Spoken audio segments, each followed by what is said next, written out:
A piano concert was commencing, taking refuge in the dirty lobby, getting away from my arrogant self and those who are conceited and snobby. This presentation, I was reflecting, while I was wandering the filthy streets, Willis staring at the shimmering bald heads and the couples arguing in their seats. I hear candy being chewed, then ignored, as the antiquated seats are squeaking, smelling like a wet, rainy afternoon, with dampness of the theater reeking. I hear expressions of disagreement throughout the theater and its backstage as I pretend to read my cheap booklet with shameful conversation to engage. Men dressed in black are passing out programs, all wearing a wooden cross on chain. One man tumbles over the piano, perhaps an endeavor to entertain.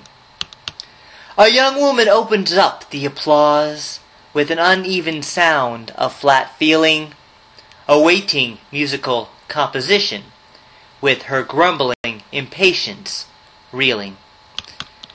I enjoy contemporary music, with its honest, profound innovations, as its distinctive classical music interweave the piano vibration. I see the people growing impatience in expectancy of intuition, with their infuriated reactions, waiting for the impressive musician. The female composer walks on the stage, wholly free of classical oppressions. Before I take a good look at her hands, her face stops all my facial expressions. All my sins seem assembled on her face as she enters with feminine pacing, followed by a stiff, uncomfortable crack where her knuckles and my veins are racing. I am drawn to the force of her features, appearing open and unprotected, like a unique, misunderstood genius, where innovation is disrespected. She perches her hands on piano keys within her clear, inventive devotion, then plays from B to C with other chords, with her echoed, compelling emotion. She plays with discontinuous movement, with space between the first and second chord, and some audience members are coughing through a journey that cannot be ignored. I hear the squeaking as someone sneezes. As the pianist looks out at the crowd, her music sounds like a funeral hymn, while some of the audience sigh out loud. People leave the building in annoyance as a chord comes to an intersection between the first movement and the second as she progresses onto the next section.